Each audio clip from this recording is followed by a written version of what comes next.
Le mot foi est unique en tant que vocable, mais il a une double signification.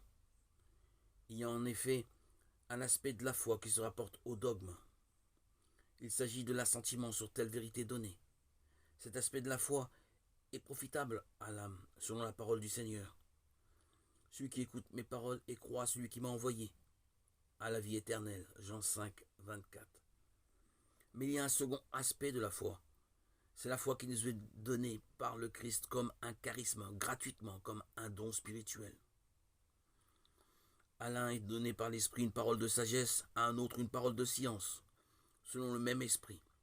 À un autre, la foi dans le même esprit. À un autre, le charisme de guérir. 1 Corinthiens 12, 8, 9. Cette foi qui nous est donnée comme une grâce par l'Esprit Saint n'est donc pas seulement la foi dogmatique, mais elle a la puissance de réaliser ce qui dépasse les forces humaines. Celui qui possède cette foi dira à cette montagne, déplace-toi d'ici à là, et elle se déplacera.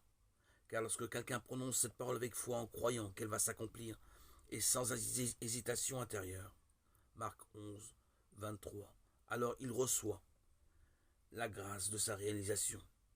C'est de cette foi qu'il est dit, si vous aviez de la foi gros comme une graine de moutarde. En effet, la graine de moutarde est toute petite, mais elle recèle une énergie de feu. Semence minuscule, elle se développe au point d'étendre de longues branches et de pouvoir même abriter les oiseaux. Matthieu 13, 32. Jésus semble dire qu'avec la foi, rien n'est impossible. Est-ce à dire que si je ne suis pas exaucé, c'est par manque de foi?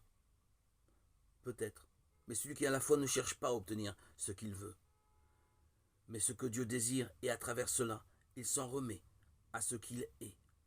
Le Père de toute miséricorde qui sait ce dont son enfant a réellement besoin.